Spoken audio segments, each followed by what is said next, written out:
لیکن ان دونوں لفظوں میں فرق ہے. سائنس دیکھیں اس کی. اقر ایسی بیماری کو کہتے ہیں کہ یمکن ان یبرأ منہ، اس کا علاج ہو سکتا ہے، بچہ پیدا ہو سکتا ہے جی اقر میں. لیکن حکم میں لا یمکن ان یبرأ منہ، حکم کا علاج نہیں ہوتا، اس میں بچہ نہیں ہوتا. اسی وجہ سے اللہ تبارک و تعالی نے قیامت کے دن کو یوم عقیم کہا ہے. عقیم اے لا یوم بعدہ. اور اتنی حسین تعبیر ہے کہ وجدان مہک اٹھے کہ ایسے دن کے بعد کوئی دن نہیں ہوگا. اس دن کو عقیم کہا گیا. ایسی عورت سے تشبیہ دی گئی جو عورت باج ہوتی ہے، جس کا بچہ ہوتا ہی نہیں.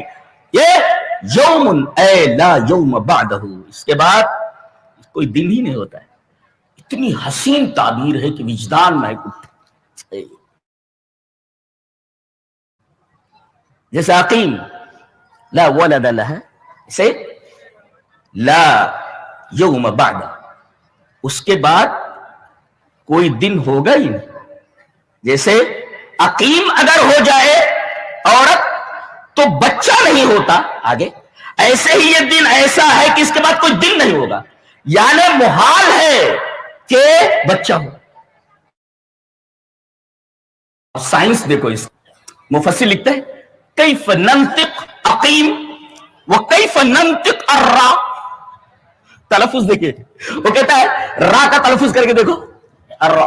کیف ننطق الرا، آقر. آقر یعنی الفم مفتوح والرا یتکرر، یعنی منہ کھلا ہوا ہے.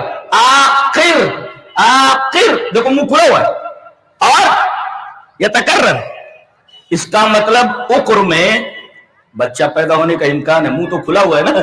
اور عقیم کیف ننطق عقیم، عقیم میم منہ بند ہو گیا. الفم مفتوح لا تنفتح لا تلد، یعنی منہ بند ہو گیا ایسے.